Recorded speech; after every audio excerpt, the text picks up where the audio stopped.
Welcome, everybody.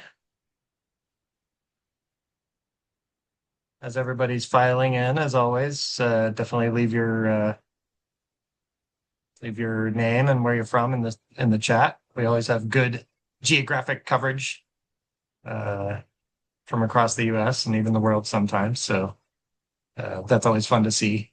We're all coming together, uh, and we're super excited about the program this evening to talk about the fascist attempted takeover of DC and DC residents rising up and fighting that. And we want to learn from that, learn from their experience. And so we're super excited to have Alex on, and we'll introduce her in a second. While We've got a DC person on here, so hey Austin. um yeah, people from across the country. As always, um, even in dark times, we can find solace and inspiration in having community together. That's what this organization and our work is all about. Okay, so it's 3 after, so I'll go ahead and get started, and other folks will roll in. So for those of you who are maybe this is your first time joining a Demcast democracy briefing, I will just do a quick intro of who we are. Demcast. First of all, I'm Nick Knudsen. I'm a co-founder and an executive director at Demcast USA. We've been around since 2019. We're a 501c4 nonprofit organization dedicated to defeating right-wing and fascist narratives on social media and pushing out pro-democracy messaging. And we do that by recruiting and training and deploying all of you who have social media accounts to spread messaging across the internet, across all social media platforms, every corner, comments sections, native posts, amplification, all of the above, because the right wing has a ridiculous head start on us in terms of social media infrastructure and alternative media infrastructure, and we're catching up. But the work that you guys do is super important to make sure that we're combating the right-wing disinformation machine on social media. So I can't thank you enough for everything that you do on a daily and a weekly basis. Many of you hourly basis. I see you out there posting. But that's what we need to do. It's a 24/7, 365 fight on online, and no rest for the weary. But also, let's all make sure that we're taking care of ourselves. This is a marathon, and we gotta stay in this fight for the long haul. I know that it's really dark. A lot of the news that's coming out, and we've got to stay motivated, stay together, and take breaks when we need to, so that we can stay sane uh, and live to fight another day. So that being said, Jamie Carter, our director of partnerships, you want to introduce our guests, and we can get into the program. So yes, we are very excited to welcome Alex Dobbs. She is the co-founder and campaign director for Free DC. And if you guys aren't aware, Free DC is a renewed campaign to protect DC home rule and win lasting dignity for the people of DC. And she has spent her career as a campaign and digital strategist working with labor campaigns, national nonprofits, and community-based organizations to build brand showcase programs and grow communities of support. And in the doc I dropped, you will find all of the relevant social media that you can follow, as well as FreeDC's website, so you can learn more about that. So Alex, let us know what is going on right now. We're so curious. What's it like on the ground there? Hi, everyone. I'm so glad to be here with you all. I'm Alex. I live in DC in Ward 4 of DC. Like a lot of cities, that's divided into different parts. DC has 8 wards, and today is the first day of school here in DC. I have a middle schooler who was going to new school, took the bus. And for those of you who don't know DC or who have maybe visited the monuments and the Capitol building, there's a whole other side to the District of Columbia. This city is home to 700,000 people. And I saw that there was one person calling in tonight from Vermont. We have more people than Vermont. More people live in DC than live in the entire state of Vermont. More people live in DC than the entire state of Wyoming.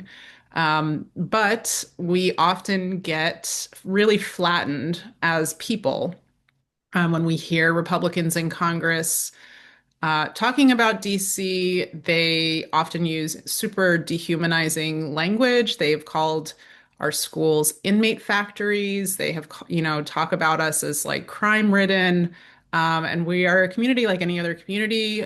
We have young people, we have challenges, we have, needs that we work on as a community.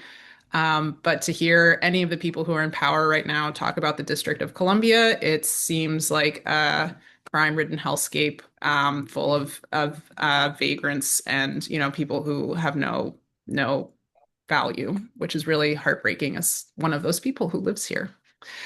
And I've lived here for about 20 years, and my family's here. I've got a little one over here playing Minecraft on the other side of my desk. So if you hear cheers for the Minecraft parents out there. Uh, and so, DC is an incredible city that is, like I said, just like a beautiful place to live with a lot going for it. There's the Minecraft giggles. But the last month has been an incredibly dark period, starting in early August when ICE really started showing up much more substantially in DC. And DC is a very heavily policed place. We have more police per capita here than any other place in the world. I think it's something like 23 different police forces have jurisdiction here. So depending on where you are in the city, it's either the Metropolitan Police, the Secret Service, Metro Transit Police, Capitol Hill Police. There's just all of these police forces on any given day. So it really is something that we that we have experienced. Can you hear the giggles? Is that just you can't? It's probably fine. Um, Totally fine. it's really something that when the increase in police presence is noticeable here. Typically that's something that's reserved for really high profile national events like inaugurations and stuff. In all of my years of living here, I've never witnessed federal agents just driving around and tackling people to the ground and making arrests the way that we have seen in the last couple weeks. And it's been pretty steadily escalating. Trump has been steadily escalating it. On August 11th, he declared that he was taking over the Metropolitan Police Department for 30 days, which is something that presidents have the right to do. They have the authority to do that. And I've never known it to have happened. It's incredibly rare and generally saved for severe emergencies. There August 11th was just like a super quiet Monday. And it's the time of the year when like a lot of people go on vacation, everything is super calm. There was no predicating event that would have warranted the actions that this president has taken, which probably means that there are other things that he has as his agenda. In every single day of that week from August 11th was an additional escalation, taking over MPD, deploying the DC National Guard. The next thing that he did was that while he was in control of MPD, he allowed MPD to begin collaborating with ICE, which normally our local police do not do. We prohibit it. Pam Bondi tried to fully take control over the police department, but that was quickly blocked in court. Um, then deployed National Guard members from other states. He just, I think today, or Sunday, yesterday, they began carrying weapons. And then today, he just dropped new executive orders saying that not only is he going to increase the number of agents through existing agencies, he's also going to create a new police force whose sole or primary purpose will be to quell civil disturbances, which we understand as attempting to crack down on First Amendment activities, including protest. This is this is what authoritarianism looks like. If you have ever wondered what it would be like to live through the rise of an authoritarian dictatorship, great news. We have a very relevant case study for you happening. Uh, and I would be lying if I said it wasn't scary. And at Free DC, one of the things that we really center and focus on is providing people and giving people the tools to carry forward during times of fear, because that is like a vital thing that we all need to do right now. And we have learned a lot from other movements about how they do that. And so we have 5 guiding principles that we use at Free DC. The first is to not obey in advance. That's a baseline. The second is to prioritize joy. And when I say joy, I mean food and music and dancing and ritual, all of the things, faith, prayer, all of the things that cultures have used throughout for millennia to navigate difficult and scary times. Um, that's before anything else in our organizing, almost it's prioritizing joy. And so that's something that you'll see on our social media in particular, is like the care and the humanity of DC communities. Last week we just had a huge go-go concert. Go-go is the music of DC. If you've never heard it, please search up on your favorite streaming service, go-go playlist. It's really the heart and soul of the communities that are, grow up here and live here for generations. And we had a huge outdoor music concert on 14th and U, which is like, one of these like really important intersections in the city. And it's just, it's really easy for a fascist dictator to crack down on a group that's protesting. It's pretty hard for them, or it just looks a lot different if they're cracking down on it for people who are enjoying music or, singing or community building. It's just a much different type of dynamic. So that's how it is in DC. And I'll also say, like, this is all happening as DC has been grappling with huge spikes in local unemployment because of all of the federal firings that have happened. I think I just saw the news that we have the highest rates of unemployment right now in the country for the 3rd month in a row. So all of the, in addition to the federal programs that are getting taken away, that are going to sort of the benefits of which affect communities everywhere, we're also losing the actual jobs for our community's families. So it's tough. It's a tough time for sure. And so, Alex, what so what exactly is it that that Free DC is doing? Like, what are you? How are you organizing? Are there things that you're advocating for from a policy perspective, or pushing lawmakers to do to intervene? Yeah, that's a great question. So, and before I get into that, could I just get an emoji in the chat? Could you drop an emoji in the chat if you know about DC's need for statehood? If you know that DC is not a state.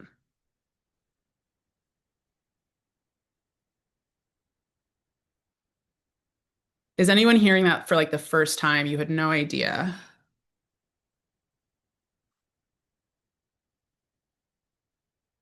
I guess there's not a good way to emoji that you don't know. We've done a fair number of DC statehood social media storms over the years, so I think Okay, everybody's beautiful. That's helpful. Thank you. on board. Yep.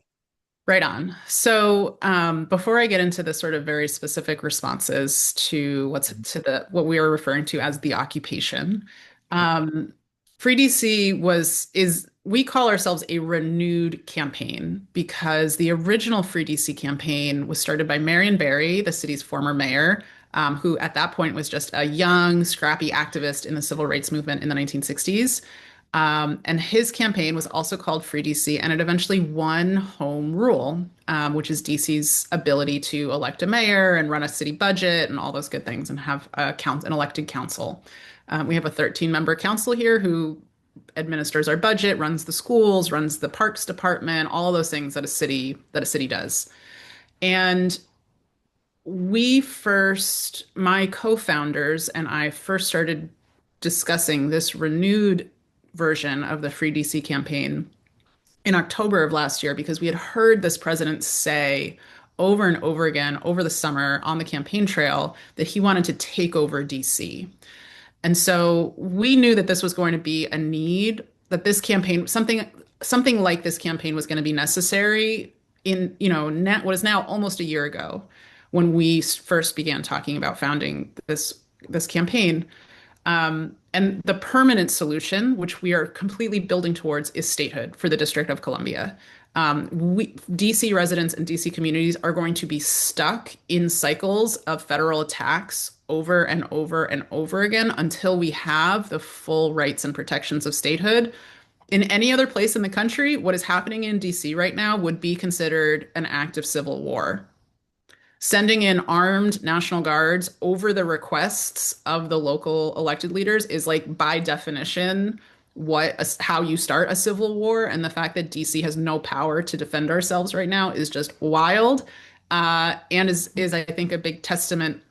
This is something that we really talk about a lot, which I would love for you all to sort of understand as a key frame.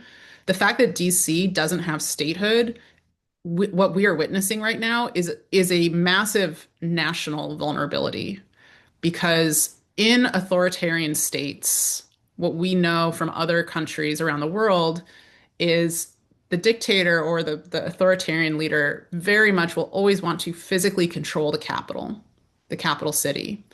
Because if the dictator can ban protest, can ban dissent, can restrict movement in the capital, it just makes their job like a lot easier. They're like, oh, I can go wherever I want. I can move around. I don't have to deal with uncomfortable protests. I don't have to deal with like my policies being, questioned or argued over all the time.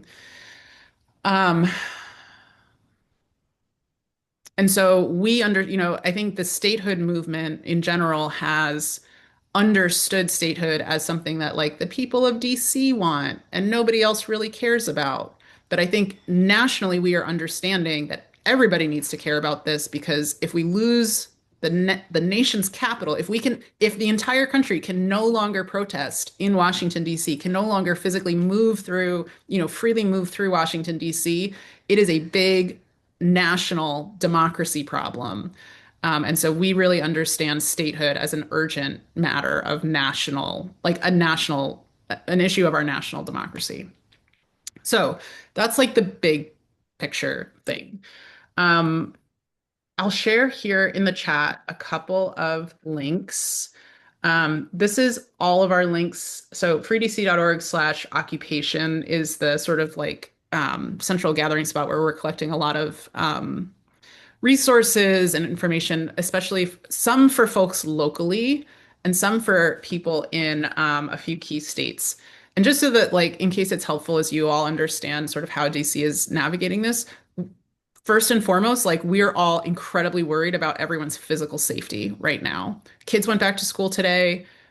There's youth curfew zones where young people are getting literally just like arrested for being outside at 8 p.m. Our immigrant neighbors are being snatched up off the street. There's just like an enormous amount. A military grade bomb vehicle collided with a car. There are now National Guard and ICE agents out with massive, there's small people in the room, so I'll keep my language kosher, but like large weapons. So the physical danger right now in DC is a very acute concern, and so some of what these resources on this page are just about like how do we keep kids safe? How do we film the police? How to like what are our rights right now? But on that page, you'll also see if there's anyone on the call from Tennessee, Mississippi, Louisiana, West Virginia, Ohio, or South Carolina. I saw some Ohio folks. We would really love your support and help if you're connected with local grassroots organizations, asking your governors to recall the National Guard. And I'll tell you why.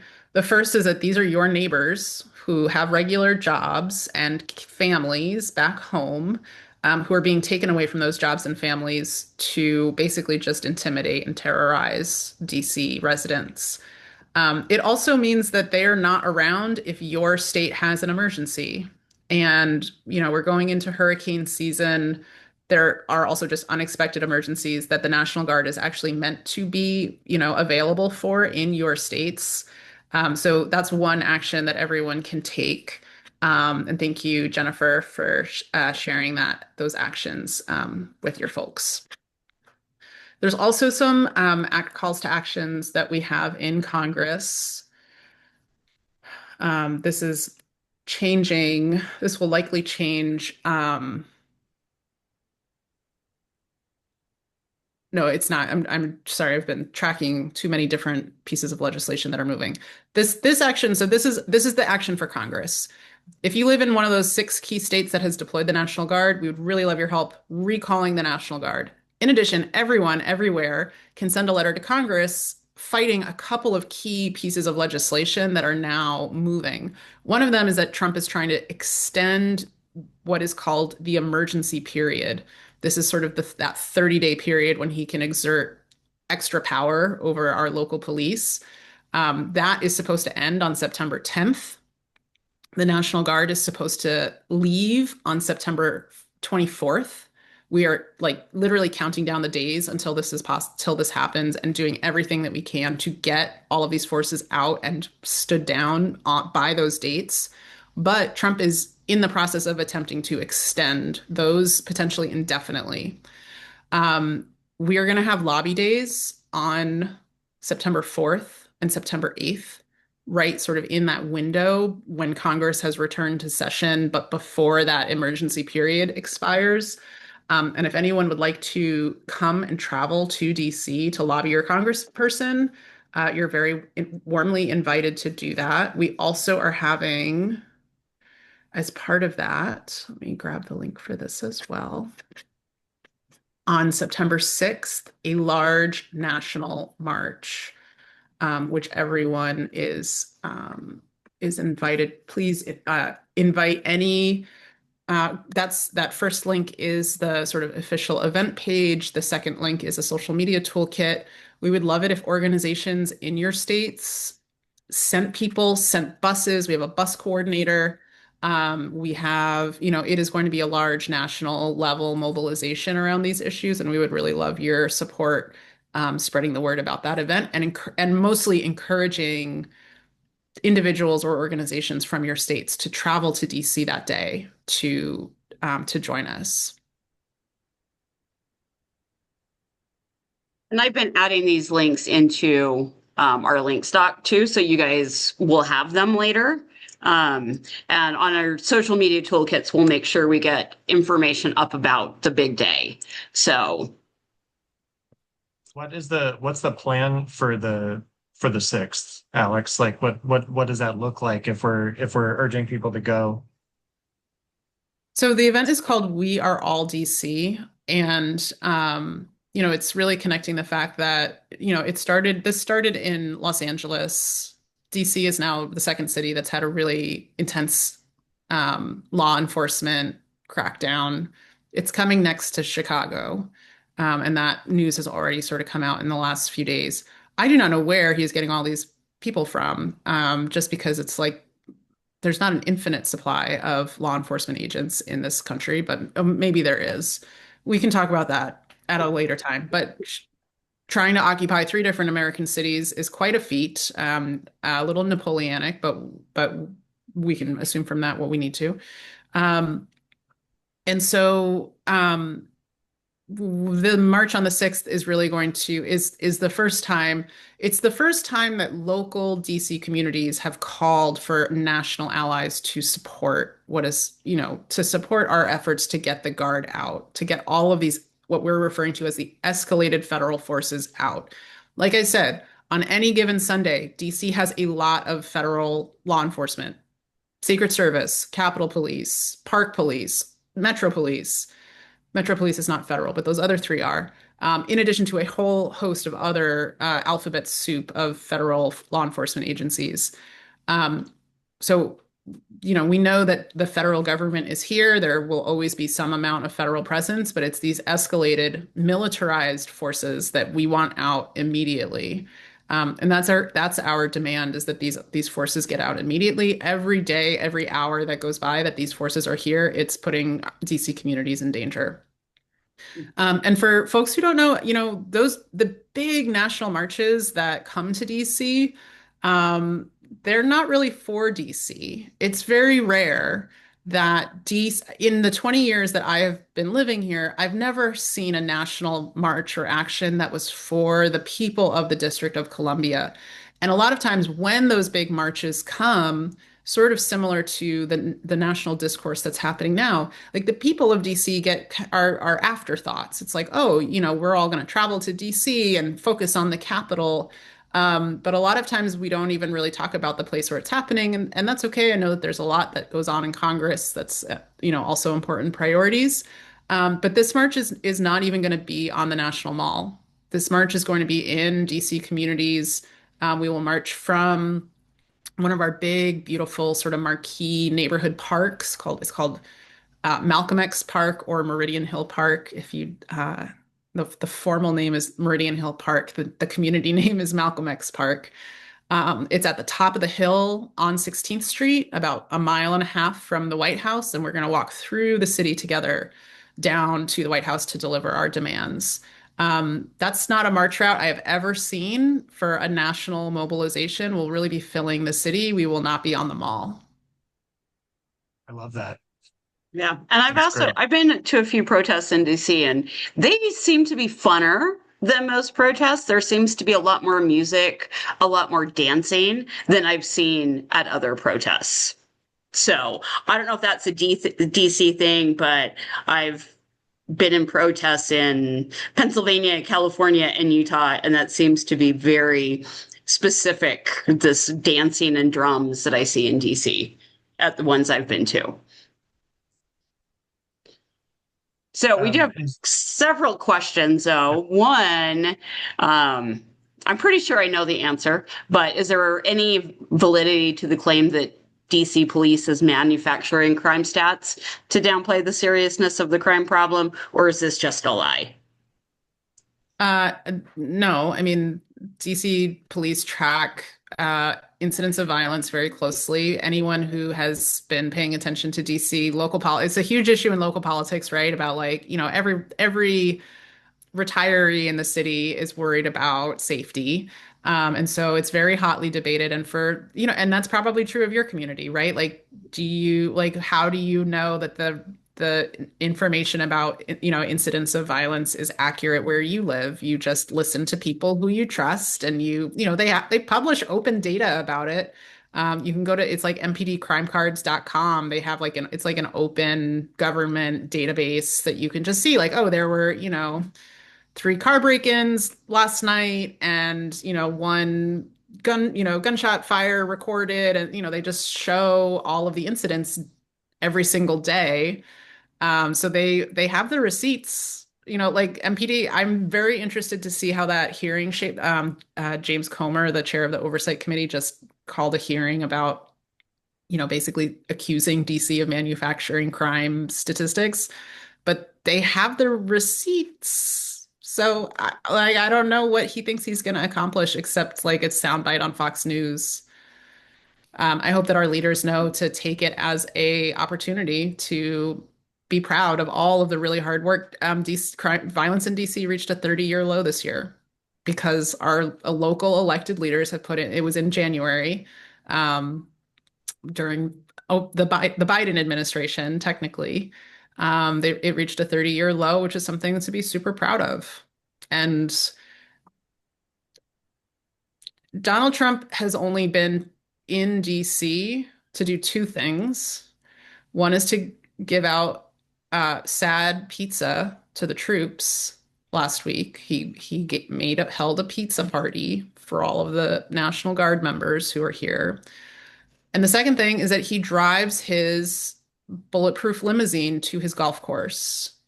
And that is his experience of DC.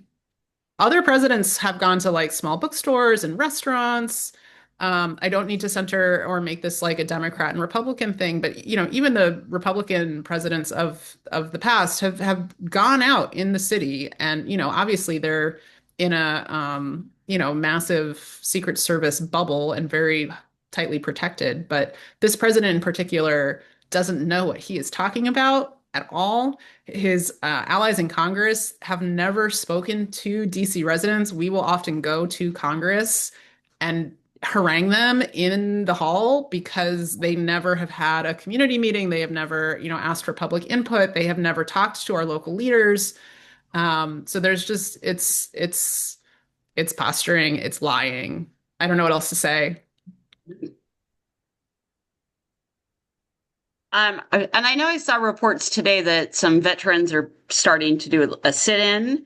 Are you collaborating, working with any of the veterans groups? We have been in conversation. I didn't know about the sit-in. This is the first I'm learning about it. That's great. Yeah, there was I think it's going to be at Union Station doing a sit-in until the guard leaves Union Station. So, That's um, awesome. granted, it was all on social media, but it was from multiple accounts.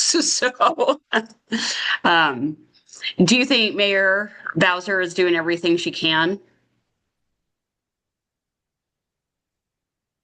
I know that's kind of a tough question because Mayor probably doesn't have a lot of power in this situation.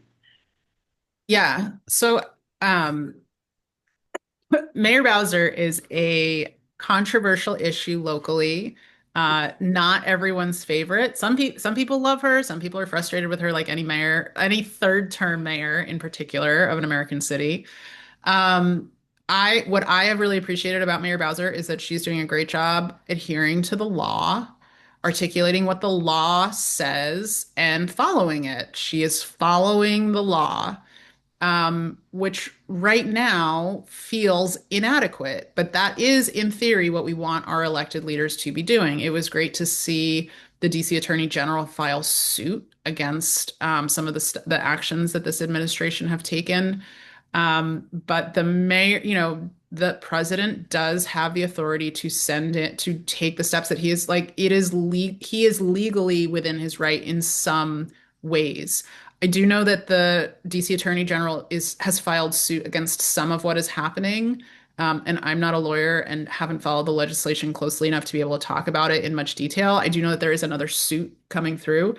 But I think there's this real desire. I think there's a couple things. One is that we do need Need all everyone in everyone. DC, including our elected leaders, to just say, like, we don't want this. And that's like at a fundamental level, like the first step, which I don't, she has, sort of inferred that. She has said that it's inappropriate. She has said that it's not helpful. She has never said that this is something that she wants, but she's never really come out forthrightly and said, like, hey, we want these troops to leave. I don't think that he would really listen to her, even if she did say that. And she has been walking a very delicate line, which candidly I do not envy, because she really is in a not the position of strength with this president, and nobody is. And I think, as I've said to other people, what we are living through is multiple systems of accountability failing concurrently. The courts have not held this president accountable. Congress is not holding this president accountable. All of the checks and balances that you would normally see that you would normally want to see in this type of situation are failing. Academics refer to what we are living through as a democratic backslide. And so, I don't think that Muriel Bowser individually is going to be able to stop what is basically like a massive deterioration of our entire US government. I think she is making difficult choices she is making difficult choices in with bad conditions, and doing the best that she can and following the law, which is what we want all of our leaders to do. I've seen this question asked a few times. Has there been any strategy to reach out to the members of the National Guard that are deployed to try to befriend them, talk to them, make them understand that what they're doing is not right? I know veterans groups are doing that, and I think those are the right people to have those conversations. Um, I I know that some neighbors have had individual conversations with individual guard members, but uh, we haven't talked to like guard leadership or anything like that. I think the new order that we just saw the president issue today, we are calling for the National Guard to disobey it as unconstitutional.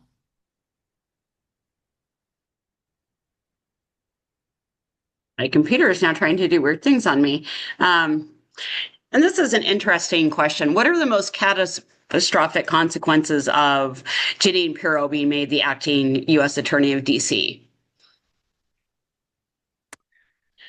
Well, if masked, faceless men are kidnapping people, and then this Trump, uh, you know, supporter, I could use sort of more pointed language, but I'd rather not. She's just clearly willing to follow his every wish. Jeanine Pirro is the person responsible for prosecuting those people who have been kidnapped by masked men. That's a pretty, vicious cycle right there. And it is really dangerous. And everybody in DC, especially as they move to start criminalizing what are otherwise very normal activities like sitting on your porch, walking on the sidewalk, which is now a crime for young people after 8 p.m. in certain parts of the district. They are, stopping people who are just, using illegal traffic checkpoints, which the Supreme Court ruled are not lawful, several years ago. Um, and then Jeanine Pirro is the person who's going to prosecute them. That's pretty tough. A lot of what we're seeing right now are misdemeanors, people who are, have an open container, or who were using cannabis, which is decriminalized in the district, but not on federal property, on like just like jurisdictionally not correct use of a decriminalized substance. Um, so, a lot of what we're seeing right now are misdemeanors, but this administration is clearly attempting to, increase their criminalization of everything they possibly can. Yeah. And he's not going to stop at Chicago and LA and DC. We know Portland's next, Detroit, New York, Philadelphia. We know it's all coming. So, And there was actually a question in chat, like just based on your early experience with increased federal presence, law enforcement presence in DC. Do you have any advice for a Chicago or a Portland, or cities that might be sort of next on the hit list? I mean, like I said, our biggest priority has been the physical safety of our people. And so that's probably what we'll talk about DC, as we talked with organizers in those places. DC is really so unique because we don't have the power of a governor at our disposal. And so a lot of what we're facing is just a lot more severe and more dire than what the states have some amount of power to file suit and, have legal standing and the legal constitutional right for National Guard to not be deployed in their city and things like that, in ways that DC does not have. Another question from chat that I saw that was interesting is there any effort to work with the business community? Because I imagine, like, especially like restaurants and tourist sort of industry is suffering through this, and if anybody cares about what corporations and businesses think, it's the Republicans. So Is commerce getting involved in this, or like? Yeah, so we are right now collecting petitions against Amazon. I don't think that this administration or Republicans care about local small businesses like restaurants. Um, Trump has somehow made the claim that restaurant business is up and everybody's going out to eat in Washington, even though the data clearly shows that since this occupation began, restaurant sales are down 25%, have just like dropped off a cliff because people are too afraid to go outside right now. Um, but we know that Trump is funded by massive billionaires who are, profiting off the detentions that we are seeing right now and surveillance and the police state. We also know that there are a lot of companies that are becoming enriched because of all of the oppression and detention and deportations that are happening. One of them is Amazon. In addition to, you know, everything under the sun that you want to order off the internet, Amazon also offers a service called Amazon Web Services, which ICE is using to power a lot of its databases. All of the ICE is processing right now an enormous amount of immigration data to understand where people are going to be when they have, immigration check-ins. When they show up at court looking for a person, it's because they have been crunching this huge amount of data about people, and they rely on Amazon's web products in order to do that.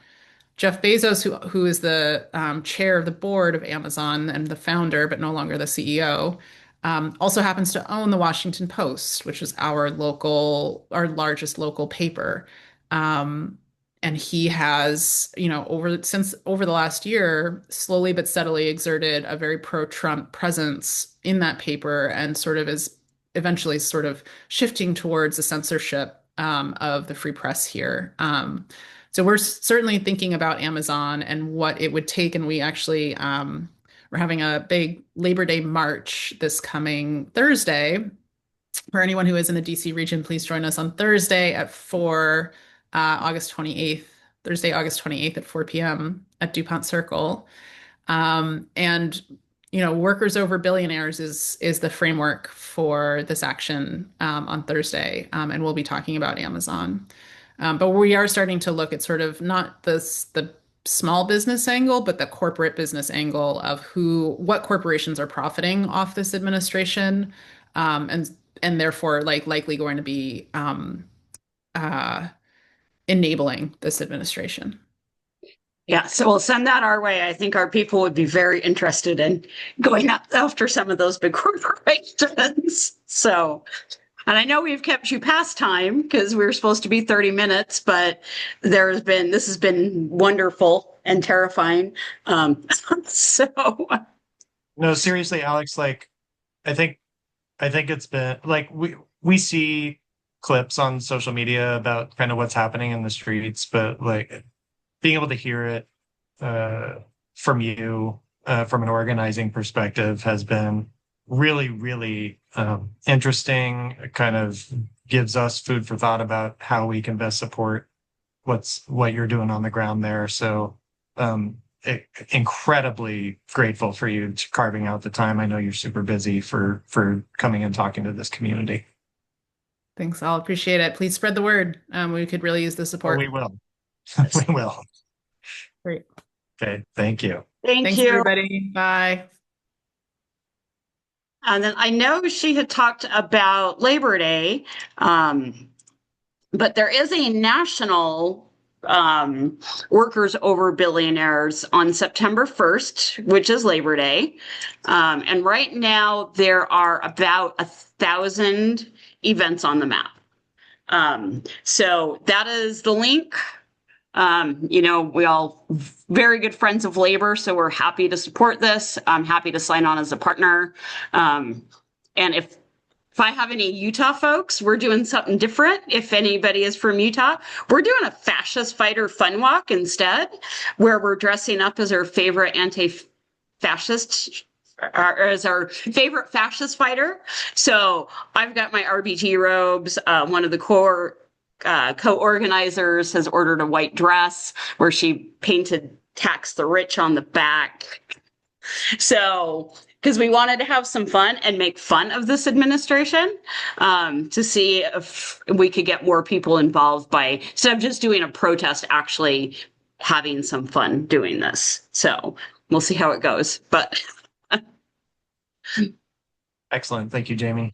I think we'll having heard from Alex, I think we'll sort of go retreat and think about how as a community Demcast can best support the community in DC, and we'll be trying to organize behind the scenes from a digital perspective. I think getting word out about these events that they're trying to do on the ground, I think that's really important. And so we'll think hard about how we can help support that. That was great. That was great. It was really, really good to have her on. I'm glad we were able to get her. Thank you. yeah, and maybe we should do another push for DC statehood. We know we won't get it now, but we need to make sure that the people we are electing into the future are pro DC statehood.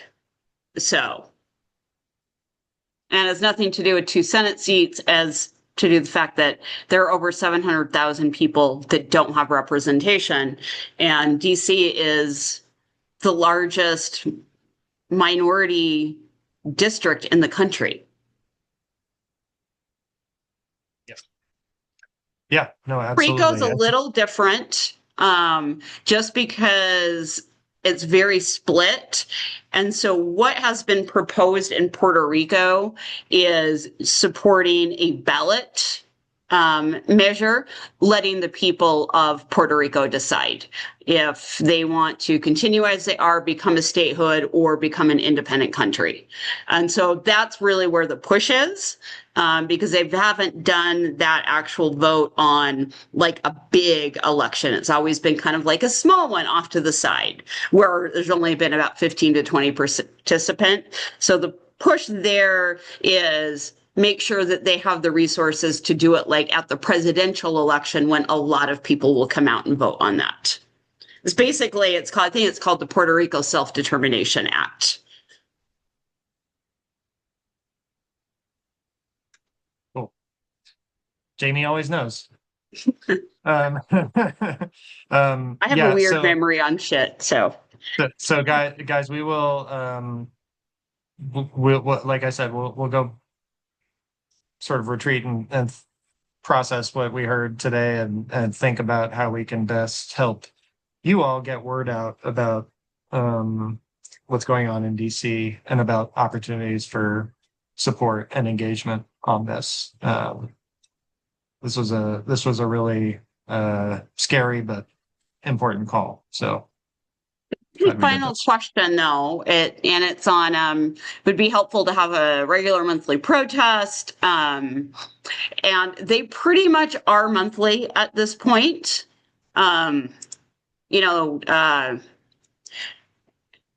But stay tuned, because in the next couple of days, the next big national day of action is going to be announced. So it will be in October. So we've got September 1st that'll lead into October, and that will be announced in the next few days.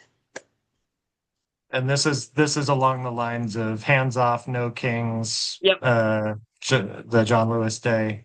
Yeah. The Good So Trouble Day. it's all of those big groups. Because remember, the goal is to get 3.5% of the population out. Each one of these big days has gotten bigger and bigger, but we have not hit, I think we need 11.5 million out.